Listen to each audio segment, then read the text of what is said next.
आपने सुना होगा संतों के मुख से, ये जो कार्तिक स्नान होता है ये पति और पुत्र की दीर्घायु के लिए माताएं करती कार्तिक स्नान।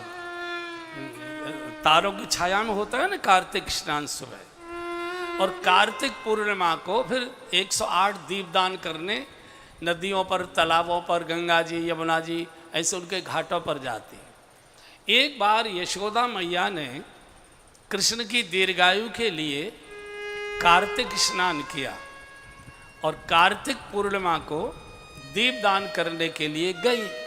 कन्हैया को गोद में लेगी, माताएं जैसे बच्चों को गोद में ले जाती है, तो कन्हैया को गोद से उतार दिया, यमुना जी के किनारे बैठी, 108 दीपक जलाए और ले यमुना मैया, दीपक जलाए, जय यमुना मैया।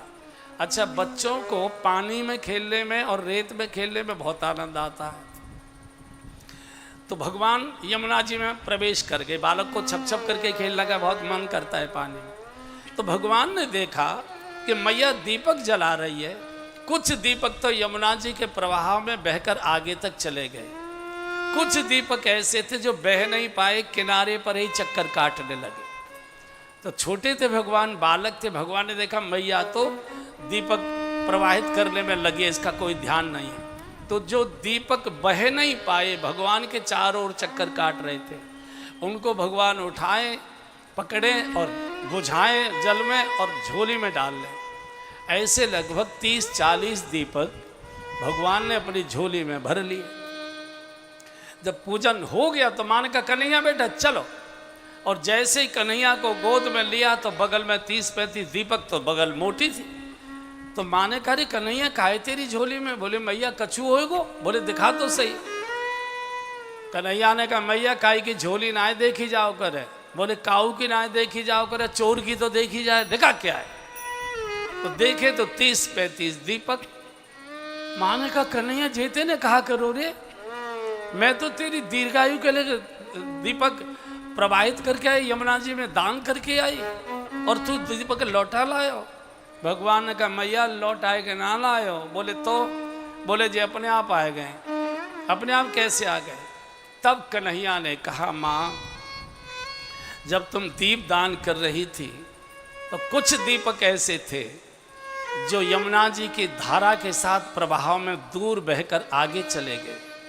ये बेचारे दीपक ऐसे थे जो प्रवाह छोड़कर मेरे चारों ओर घूमने लगे, और मेरा ये जन्म जन्म का स्वभाव रहा है जो जगत के प्रवाह को छोड़कर एक बार मेरे चरणों के चक्कर काटता है, उसको उठाकर मैं अपनी झोली में रख लिया करता हूँ, उसे मैं जाने नहीं देता। सारे जगत के प्रवाह को छोड़कर जो एक बार मेरी चरणों में आ जाता है, मेरे चक्कर काटता है, उसको मैं जाने नहीं देता।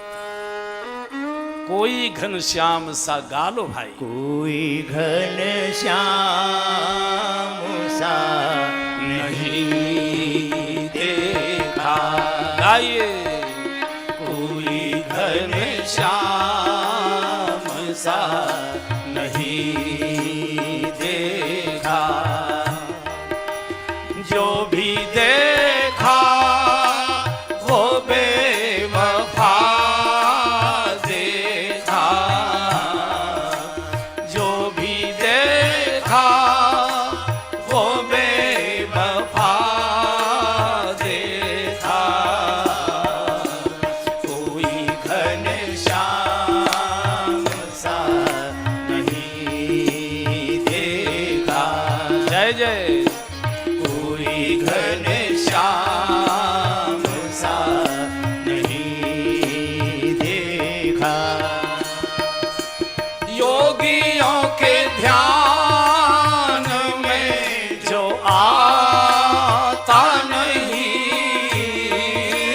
योगियों के ध्यान में जो आता नहीं, संग भगतों के नाचते देखा। जय जय। संग भगतों के नाचते देखा। जो भी देखा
श्याम साड़ी में था छुपा देखा,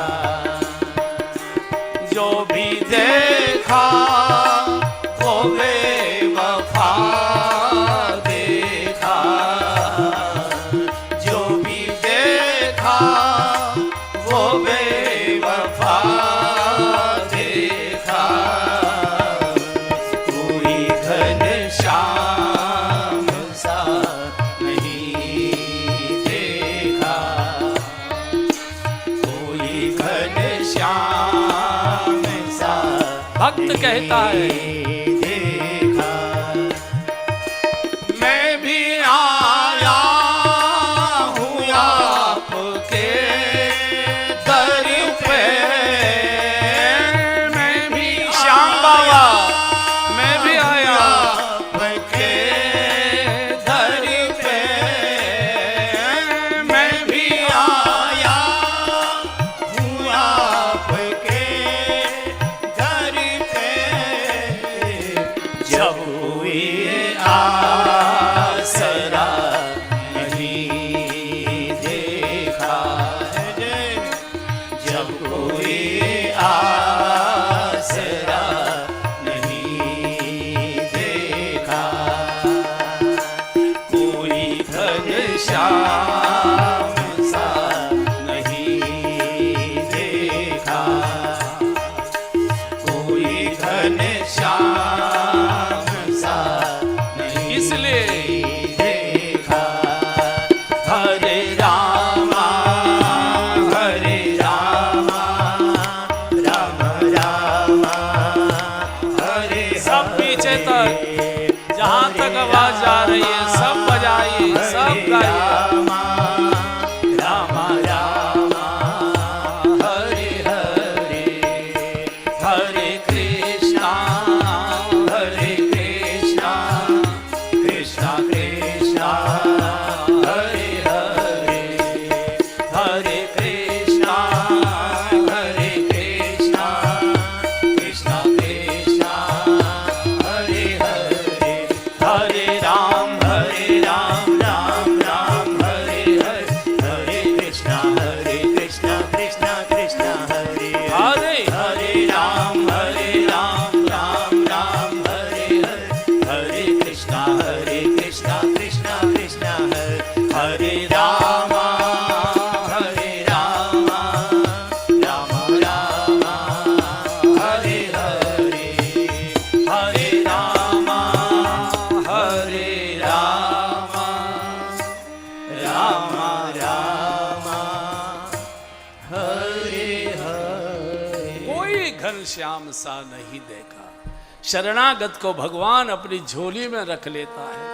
मेरा कोई नहीं है प्रभु इस दुनिया में, आप कहते थे बोले मैं हूं ना तेरा, ये मैं हूं ना वहीं से आया है, ये भगवान के यहाँ से आए, मैं हूं ना आया है। झुंझुनू में भी आ गया कि नहीं आ गया है, मैं हूं ना तो वहीं से आया। तो हनुमान जी ने कहा प्रभु ऊपर, बोले भगवान ने कहा भैया पैदल चलते चलते थक गए, हमारे बस की बात नहीं, इतनी ऊंची चढ़ाई पर हम नहीं चढ़ पाएंगे। हनुमान जी ने कहा प्रभु अभी तक तो वाहन नहीं था, अब तो वाहन तैयार है। कौन सा वाहन तैयार है? बोले नैनो तैयार खड़ी है, बैठो। मतलब बोले मेरे कंधे पर बैठे। लक्ष्मण जी ने कहा प्रभु आप बैठो, मैं तो नहीं बैठूंगा, बंदर है इसका कोई भरोसा नहीं, कहाँ फल देखेगा और छलांग लगा दी गिरा देगा गड्ढे में, मेरे बस के नहीं।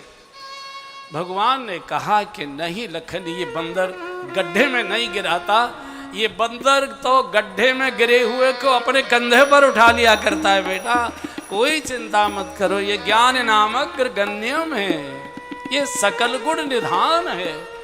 एक कंधे पर भगवान को बिठाया, एक कंधे पर लक्ष्मण जी को बिठाया और जय श्री राम किया, छलांग लगाई एकदम पहाड़ की चोटी पर। जब दोनों को कंधे से उतारा, उतरते ही लक्ष्मण जी ने 2 बार भगवान के चरणों में साष्टांग प्रणाम किया। भगवान ने कहा क्या हुआ लखन, साष्टांग प्रणाम क्यों? यात्रा सकुशल हुई इसलिए? बोले नहीं महाराज गलतफहमी दूर हो गई इसलिए। क्या गलतफहमी थी? प्रभु मुझे गलतफहमी थी जब आपने कहा इसने कहा आपने कहा कि तय मम प्रिय लक्ष्मण ते दूना, तू मेरे लक्ष्मण से दूना प्रिय है। ये भगवान दूना नहीं है, मुझसे चौगुना है। भगवान ने पूछा कैसे? बोले मैं शेष नारायण हूँ, जैसे तैसे मैं आपके वजन को ही सहन कर पाता हूँ, लेकिन इसने शेष नारायण और आदि नारायण दोनों को एक साथ उठा लिया। महाराज ये निश्चित मुझसे दूना है, और भक्त भगवान से दूना ही हुआ करता है। भक्त हमेशा भगवान से दूना हुआ करता है। सुग्रीव आया है, अग्नि प्रकट हुई है, भगवान ने उससे मित्रता की तो पूछा कि तुम सुग्रीव यहाँ क्यों रहते हो? बोले मेरा बड़ा भाई बाली बहुत प्यार करता था मुझे, लेकिन एक बार एक राक्षस के पीछे दौड़ कर गया, मैं भी गया, मायावी राक्षस गुफा में घुस गया। भैया ने मुझे कहा तू भैया यहीं बैठना, मैं मार कर आता हूँ। 1 महीने तक वो नहीं लौटा बाली भैया मेरा, और खून की धारा आई। मैंने सोचा भैया को मार दिया उस राक्षस ने, अब मुझे भी मार देगा। और ये मैं उसका गुफा के मुंह पर पत्थर रख के और चला आया नगर में। सिंहासन खाली देखा तो सचिवों ने, नगरवासियों ने मुझे जबरदस्ती गद्दी पर बिठा दिया। और वो जब आया और मुझे गद्दी पर बैठे देखा, इतना क्रोध में लाल लाल हो गया, इतना मारा मुझे, इतना मारा, ठोकरों को मार मार के ठोकरों से भगा दिया। खबरदार इधर की ओर देखा तो तब से मैं यहाँ छुपा हुआ हूँ, यहाँ वो शाप के कारण आ नहीं सकता। भगवान ने कहा चिंता मत कर, जेन मित्र दुख होए दुखारी, तिने बिलोकत पातक भारी। अब मेरी तेरी मित्रता हो गई है, जा ललकार बाली को, मैं तेरी सहायता करूँगा। तो सुग्रीव ने कहा कि भगवान ऐसा करो, आप ललकारे आओ, आप ललकारे। भगवान ने कहा नहीं, ललकारना तो तुझे ही पड़ेगा, बुराई से जूझना तो जीव को ही पड़ेगा, संकट से तो जूझना जीव को ही पड़ेगा। हाँ, अगर मेरी शरणागति रहोगे, मेरी ओर ध्यान लगाए रखोगे, तो मैं पीछे से तुम्हारी सहायता तो कर दूंगा। ये नहीं हो सकता तुम बेटा टीवी से ही चुपके रहो और मैं तुम्हारे सारे झंझट दूर कर जाऊं, ये नहीं हो सकता। संघर्ष तो जीव को ही करना पड़ेगा। चला, और जैसे ही सुग्रीव पीछे मुड़ मुड़ कर देख रहा, प्रभु इधर उधर ध्यान नहीं देना, मार डालेगा मार डालेगा। और जैसे ही मुक्का मारा सुग्रीव को, भागा वहां से, प्रभु भैया नहीं है, मेरा काल है। भगवान ने कहा मैं पहचान नहीं पाया था, अब जा। और मेली कंठ सुमन कई माला, भगवान ने अपने गले के हार को सुग्रीव को डाला है, और फिर पेड़ की आड़ में छुपकर बाली को मारा। बाली धड़ाम से गिरा है। भगवान पहुंचे पास में, बेटा भी आ गया अंगद, पत्नी तारा भी रोते रोते आ गई। अभी बाली थोड़ा जिंदा था। तो बाली ने कहा भगवान मैंने आपका क्या बिगाड़ा था? मैं बैरी सुग्रीव प्यारा, हम तो दोनों भाई, हमारी आपस में लड़ाई थी, आप क्यों बीच में आए? कारण कवन नाथ मोह मारा, मैंने आपका क्या बिगाड़ा था? भगवान ने कहा बाली तू नीच है, तू पापी है, तू अपराधी है, तू दुष्ट है। तूने अपने छोटे भाई की पत्नी जो बेटी के समान मानी जाती है, उसको तूने अपने पास रखा हुआ है हरण में अपने, इसलिए तू पापी है, तू मरने ही लायक है। तो बाली हंस पड़ा। बाली ने कहा भगवान बुरा मत मानना, पढ़े लिखे तो आप हो, लेकिन व्याकरण में ग्रामर आपकी थोड़ी कमजोर रह गई। बोले कैसे? बोले आपको कालों का ज्ञान नहीं है। आप कह रहे तू पापी है, तू दुष्ट है, तू नीच है, अपराधी है। प्रभु ये भूतकाल की घटना हो गई, मैं पापी था, नीच था, अपराधी था, दुष्ट था। सरकार अब तो मैं आपके चरणों में पड़ा हुआ हूं, मेरे जैसा कौन पुण्यात्मा होगा, मेरे जैसा कौन भाग्यशाली होगा। जन्म जन्म मुनि यतन करानी, जन्म जन्म मुनि यतन करानी, जन्म जन्म मुनि यतन कराही, जन्म जन्म मुनि यतन करानी, अंतराम कही आवत नानी, अंतराम ऐसा संयोग तो ऋषि मुनियों को भी नहीं मिलता। आपके चरणों का दर्शन कर रहा हूँ और मेरे प्राण जा रहे हैं। बाली का बहुत विधि विधान से भगवान ने उत्तर क्रिया कराई है, तारा आदि को सांत्वना दिए, लेकिन प्राण निकलने से पूर्व जब तक बाली को होश रहा एक काम अच्छा कर गया। अंगद पास खड़ा खड़ा रो रहा था तो घायल लेटे पड़े बाली ने अंगद का हाथ पकड़ा और प्रभु के हाथ में दे दिया, भगवान इसे स्वीकार कर ले। यह तनय मम सम विनय बल कल्याण प्रद प्रभु लीजिए। यह तनय मम सम विनय बल कल्याण प्रद प्रभु लीजिए। गहि बाँसुर नर आपन दास अंगद कीजिए। गहि बाँसुर मरना आपन। बाली से सीखने लायक है ये प्रसंग। मरते मरते प्राण निकलने से पहले बाली ने अपने बेटे को भगवान के हाथ में दे दिया। और ये सूचना है मानस की, अपने जीवन काल में अपने बेटे को किसी न किसी संत के साथ जोड़ जाइए, किसी न किसी धार्मिक कार्य के साथ जोड़ जाइए, किसी पवित्र सामाजिक सेवा के कार्य से जोड़ जाइए। कोई न कोई राष्ट्र के कल्याण के बहुत से काम होते, उनके साथ जोड़ जाइए। आपके भी नाम को रोशन करेगा और उसका भी जीवन धन्य धन्य हो जाएगा। बाली जैसा राक्षस मरने से पूर्व अपने बेटे को भगवान की शरणागत देकर जा रहे कि ये मेरे जैसा न राक्षस बन जाए, प्रभु आप अपनी शरण में लीजिए। गए बाँसुर नर नाह आपन दास अंगद कीजिए। और ये नियम है बंधुओं कि सत्संग में आप तो आते हैं, वंदनीय हैं, आपको मेरा प्रणाम है व्यासपीठ सहित, लेकिन बच्चों को भी लाने की आदत डालिए बचपन से।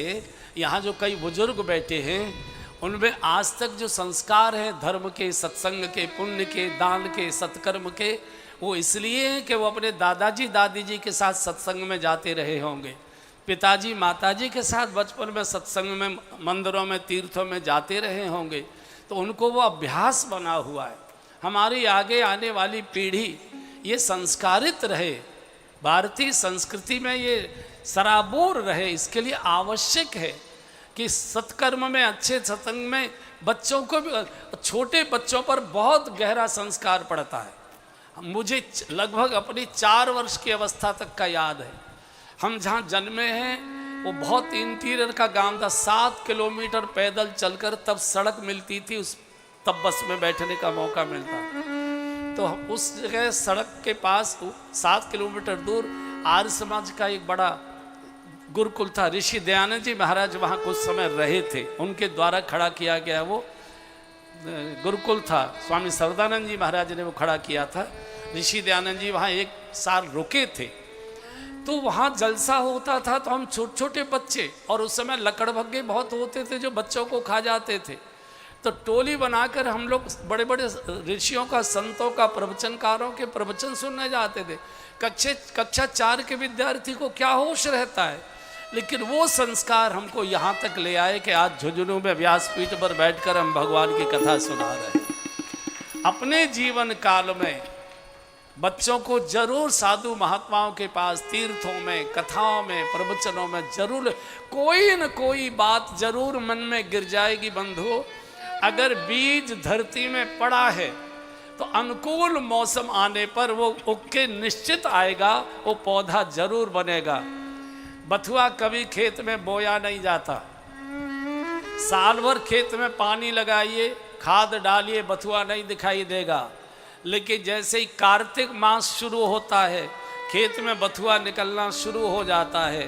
कारण किसी ने बोया नहीं, प्रकृति से ही बथुआ के बीज खेत के गर्भ में पड़े थे, अनुकूल मौसम की प्रतीक्षा कर रहा था, बथुआ निकल आया। आप सड़कों पर जा रहे हैं, आप देखेंगे कि पूरे साल सड़क बिल्कुल खाली रहती है, पट्टियाँ, कोई घास तिनका नहीं होता, लेकिन जैसे ही जुलाई अगस्त में रिमझिम रिमझिम वर्षा शुरू हो जाती है, अनेक प्रकार के पौधे सड़कों के किनारे निकल कर खड़े हो जाया करते। किसने बोए थे? किसी ने नहीं बोए, वो प्रकृति के गर्भ में ही आए थे, अनुकूल मौसम की प्रतीक्षा कर रहे थे। हो सकता है बच्चों पर इस समय असर न पड़े, लेकिन जब वो बाल बच्चेदार होंगे तो उनको याद आएगी कि हमारी दादी जी हमको उंगली पकड़कर कथा में ले जाती थी। एक खूसट सा बाबा आया था वृंदावन से कथा करने, उसकी हमने कथा सुनी थी। उस संस्कार उसके मन में होंगे, वो आगे की पीढ़ी तक चलाएगी। एक राक्षस अपने बच्चे को मरने से पूर्व भगवान को समर्पित करके जा रहा है। यह तनय मम सम विनय बल कल्याण प्रद प्रभु लीजिए गए बासुर नर राम। बड़े लोग, अब यहाँ की तो बात नहीं कह रहा हूँ, झुंझुनू बहुत धार्मिक शहर है, यहाँ तो दादी माँ विराजमान है, श्याम बाबा की छत्र छाया में ये नगर बसा हुआ है। लेकिन ज़्यादातर लोग होशियार होते हैं, बच्चों को सत्संग से बचाते हैं। अगर सत्संग की आदत पड़ गई तो व्यापार कैसे चलाएगा? चूँकि व्यापार में तो नंबर 2 नंबर 3 इधर उधर सब करना ही पड़ता है। तो बूढ़े बूढ़े कथा में जाएंगे, जवान बच्चों को नहीं आने देते। पूज्य डोंगरे जी महाराज, हम में से कई बुजुर्ग बंधुओं ने उनके दर्शन किए होंगे, उनके श्रीमुख से श्रीमद् भागवत कथा सुनी होगी। बड़े दिव्य पुरुष थे, वो हंसी मजाक ज़्यादा करते नहीं थे, बहुत गंभीर कथा कहते थे, लेकिन कभी कभी वो भी चुटकुला सुना देते थे। तो इस अंगद के प्रसंग पर वो सुना रहे थे कि एक सेठ जी थे, झुंझुनू के नहीं थे, बीकानेर के थे। तो उनको कथा सुनने की आदत थी। रोज वो पंडित जी के पास जाकर 1 घंटे कथा सुनकर फिर अपनी दुकान पर आके बैठते थे। दाल चावल चीनी, ये कौन सी, क्या कहते हैं इसको, कौन सी दुकान होती है? पंसारी। पंसारी की दुकान, जिसमें दाल है, अनेक प्रकार के चावल है, चीनी है, वगैरह वगैरह। ये नियम था उनका, नित्य कथा सुनना। एक दिन उनको किसी बड़ी रिश्तेदारी में कोई कुछ हो गई घटना आदि, तो वहाँ जाना था। तो कहा बेटा कल मुझे वहाँ जाना है, मैं कल सत्संग नहीं सुन पाऊँगा, देर से आऊँगा। तो ऐसा करना कि 4 केले लेकर जाना, पंडित जी के चरणों में बैठकर कथा सुनना, केले चढ़ाना और आकर दुकान खोल लेना, और थोड़ी देर बाद मैं पहुंच जाऊंगा, फिर तो अपना स्कूल चले जाना। बालक तो बड़ा गदगद हुआ कि बाबूजी रोज कथा सुनते थे, हमको कभी नहीं जाने देते थे। बड़ी उत्सुकता से वो बालक कथा सुनने गया। उस दिन महाराज जी ने गाय की महिमा पर कथा प्रवचन दिया, गाय की महिमा सुनाई। गाय में 33 करोड़ देवताओं का वास होता है। गाय की सेवा करने से, गाय की पूजा करने से, गाय को लोहा खिलाने से, आटा खिलाने से बड़ा पुण्य मिलता है, स्वर्ग मिलता है, धन धान्य बढ़ता है, भगवत कृपा बढ़ती है। ऐसे बालक तो गदगद हो गया, कोमल हृदय बच्चे का।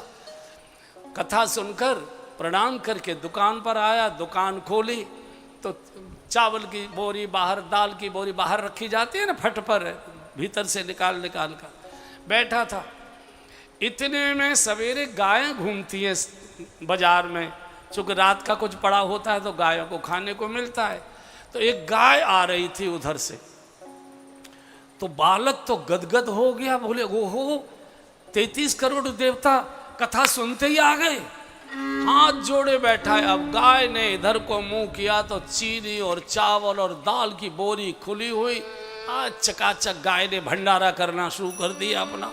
ये हाथ जोड़े बैठा हुआ है, महाराज पाइए, प्रसाद पाइए, 33 करोड़। उधर से पिताजी रिश्तेदारी से लौट कर आ रहे थे, दूर से देखा बगला भगत ये आंख बंद किए बैठा है और गाय सारी दाल चीनी खाई जा रही है। मूर्ख कहीं के, एकदम आते जाए मूर्ख कहीं के, आंख खोल, तुझे दिखाई नहीं दे रहा है गाय ये चावल खा जा। अरे नहीं बाबूजी ऐसा मत बोलना, अपराध हो जाएगा। तो क्या अपराध हो जाएगा? बोले गाय नहीं है, इसमें 33 करोड़ देवता वास कर रहे हैं, ये 33 करोड़ देवता भोग लगा रहे। अरे मूर्ख, ये बहकी बहकी बात कहाँ से सीख के आया? बोले आज महाराज जी ने कथा में सुनाया था कि गाय में 33 करोड़ देवताओं का वास होता है, तो गाय की सेवा करने से, खिलाने पिलाने से 33 करोड़ देवताओं का पुण्य मिलता है। तो कथा सुनी, ये 33 करोड़ देवता का, अरे मूर्ख कहीं के, ये कथा सुनने की होती है कि संग ले जाने की होती है? तू दुकान तक संग ले आया? अरे कथा तो पंडाल में ही झाड़ कर और इडली डोसा खाने की होती है और किसी काम की नहीं होती है। ये जो भीड़ दिखाई दे रही है कथा की नहीं है, ये मैं भी जानता हूँ।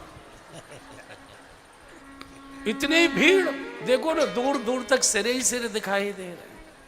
चलो कोई बात नहीं, इडली ही आपको कथा में ले आएगी, कभी ना कभी तो अमृत भीतर प्रवेश कर जाएगा, इडली पर भी कृपा हो जाएगी, चिंता मत कीजिए।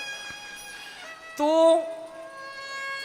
भगवान ने कहा सुग्रीव राज्य का संचालन करो, 4 मास हैं, वर्षा ऋतु है, लेकिन भोगी को भोग मिल गया, खोई हुई पत्नी मिल गई, गया हुआ राज्य मिल गया। और व्यक्ति जब संकट होता है तो मंदिरों में नाक रगड़ता है, संकट दूर हो जाता तो कथा छोड़कर क्लब की ओर जाया करता है, फिर इधर उधर बहुत भटकता है। भगवान ने कहा लखन सुग्रीव सुध मोर बिसारी, सुग्रीव ने भी मुझे भुला दिया, ला मेरा धनुष बाण। लक्ष्मण जी का प्रभु बड़े का काम आपने किया था, छोटे का मैं करूंगा। तो बोले नहीं, भय दिखाए ले आवो। इधर से हनुमान जी पहुंचे भागे भागे दूसरे रास्ते से, लक्ष्मण जी तो मारे ही देंगे। अरे पत्नियों के साथ चौपड़ खेल रहा था सुग्रीव। हनुमान जी ने कहा सुग्रीव ये करना तेरा काम था, तुझे मालूम है जिस बाण से भगवान ने बाली को मारा था, मारने के बाद वो बाण कहाँ चला गया था? बोले भगवान के तर्कस में ही चला गया था लौटकर। क्यों गया था? बोले मोह ना है मालूम। बोले मैं बता रहा हूं, वो तेरे लिए गया था। तट! और यहां से सुग्रीव को लेकर हनुमान जी आते, बहुत क्षमा मांगता है, प्रभु हम तो कामी जीव हैं। भगवान ने कहा कोई बात नहीं, अब तुम सेना को भेजो, चारों दिशाओं में बानरों को भेजा, प्रमुख प्रमुख बानरों को दक्षिण दिशा के लिए भेजा, सब चले गए। बाद में हनुमान जी जब प्रणाम करने के लिए रुके तो भगवान ने हनुमान को पास बुला कर कहा हनुमान ये ले मेरी मुद्रिका, संभाल कर रखना, जानकी जी को मेरे विरह की कथा सुनाना और जानकी जी की विरह की कथा मुझे आके बताना, ये मुद्रिका देना और उनका कुछ चिन्ह लेकर आना। हनुमान जी ने कहा प्रभु मेरी तो शादी भी नहीं हुई, मुझे तो संयोग वियोग का कोई अनुभव नहीं है, ये सब बड़े बूढ़े लोग हैं, बाल बच्चेदार हैं, इनको पत्नी वियोग और ये सब मालूम है, इनको कहिए तो ये अच्छी कथा आपकी सुना देंगे। भगवान ने कहा नहीं हनुमान, इनमें से एक भी कोई मेरे विरह की कथा नहीं सुनाएगा, ये अपने विरह का रोना शुरू कर देंगे। कितने दिन हो गए बच्चों का मुंह नहीं देखा है, मेरे विरह की कथा तू ही सुना सकता है। और यहाँ से और सुन हनुमान, जानकी मेरे अतिरिक्त किसी पर पुरुष की ओर न आंख उठाकर देखती हैं, न किसी पर पुरुष से बात करती हैं। अगर तुमसे जानकी जी बात करना स्वीकार न करें तो तुम मेरी कसम खाकर उनको कहना, मैं करुणा निधान भगवान श्री राम की सौगंध खाकर कहता हूँ। जानकी जी भगवान को एजी ओजी करके नहीं बुलाती थी। अच्छा चलो एजी ओजी करके बुलाएं तो अभी अच्छा लगता है, अब तो जी निकल गया, अब तो सीधी चौके में से ए, अब बीबी नहीं बोलते ए के आगे कौन सा अक्षर मालूम ही नहीं। यहां से चले हैं सारे बानर खोजते हुए सागर के किनारे पहुंचे। यहाँ संपाति नामक जटायु ने कहा कि मेरी दृष्टि अपार है, मैं देखो तुम ना ही गीधई दृष्टि अपार। मैं यहाँ से देखता हूँ कि अशोक वाटिका में अशोक वृक्ष के नीचे जानकी जी कैद के रूप में विराजमान है। तो तुम में से कोई जा सकता है और आ सकता है तो हिम्मत करो। सब बानर घबरा गए। कोई कहता है मैं बूढ़ा हो गया हूँ, जब जवान था तो 7-7 चक्कर लगा लेता था। कोई कहता है जा सकता हूँ, आ नहीं सकता। कोई कहता है कि मैं आधी दूर जा सकता हूँ, पूरी दूर नहीं जा सकता। सब अपने अपने बखान का वर्णन कर रहे थे।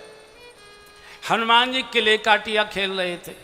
बच्चों को बालू में खेलने में बड़ा आनंद आता है। अच्छा हनुमान जी तो कभी बड़े हुए ही नहीं। आरती कीजिए हनुमान लला, छोटा बच्चा। तो जामवंत जी ने कहा ए हनुमान, का चुप साध रहे बलवाना भले आदमी, हम इतनी देर से रो रहे हैं, परेशान हैं, कैसे सागर पार करें, कैसे सागर पार करें, और तू कुछ बोल नहीं रहा और तुझे मालूम नहीं है। थोड़ा माइक कम करो। अपनी बचपन याद करो, तुमने बचपन में कितना कितना पौरुष और पुरुषार्थ का प्रदर्शन किया। ए बाल समय रवि भक्षलियो तब तीनहु लोक भयो अंगियार। अरे ताहि सो त्रास भयो जग को यह संकट काहू बेजातन चारों संकट काहू बेजातन चारों संकट काहू बेजातन। अरे देवन आन करी विनती तब छाड़ दियो रवि कष्ट निवार। अरे कौन ही जानत है जग में कभी संकट मोचन नाम तिहारो संकट मोचन नाम तिहारो संकट मोचन। ऐ हनुमान याद करो बचपन की बाल समय रवि भक्ष लियो तब तीरहो लोक भयो ध्यार। और तुझको मालूम नहीं तेरा जन्म किस काम के लिए हुआ है? बोले मुझे तो मालूम नहीं। जाओ वज्र का तेरा काम केवल राम काज के लिए ही हुआ है। और जैसे ही कान में अमृतमय शब्द आया राम काज लगी तब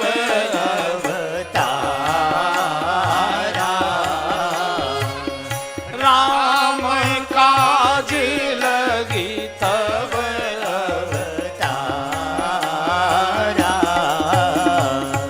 सुनतई भय पर्वता कारा। सुनतई भय पर्वता कारा। कनक बरन तन तेज विराजा कनक बरन तन तेज विराजा। मानहु अपर गिरिन कर राजा मानहु अपर गिरिन कर राजा। सिंहनाद करी बारही बारा सिंहनाद करी बारही बारा। लीलहि नागं जल निधि धारा। लीलहि नागं जल निधि धारा। का चुप साध रहे वे एकदम सिंहनाद बड़े हाउ हुम होम करने लगे। बोलो जामन जी क्या करना है?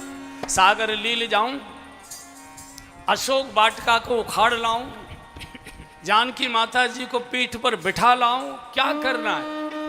जाओ वजीर का इनमें से एक भी काम नहीं कर रहा, फिर क्या करना है? बोले इतना करहु तात तुम जाई। गाइए इतना करहु तात तुम जाई। सीता ही देखे कहु सोध आई।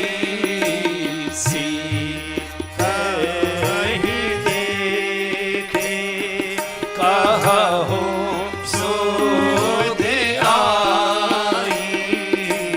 तब निज भुज बल राजीव नयना। तब निज भुज बल राजीव नयना। कौतुक लागे संग कपि सेना। कौतुक लागे। केवल इतना करना है कि यहाँ से लंका जाना, माँ का दर्शन करना, भगवान का संदेश माँ को देना और माँ का कोई चिन्ह संदेश लाकर भगवान को देना, इससे ज़्यादा कुछ नहीं करना।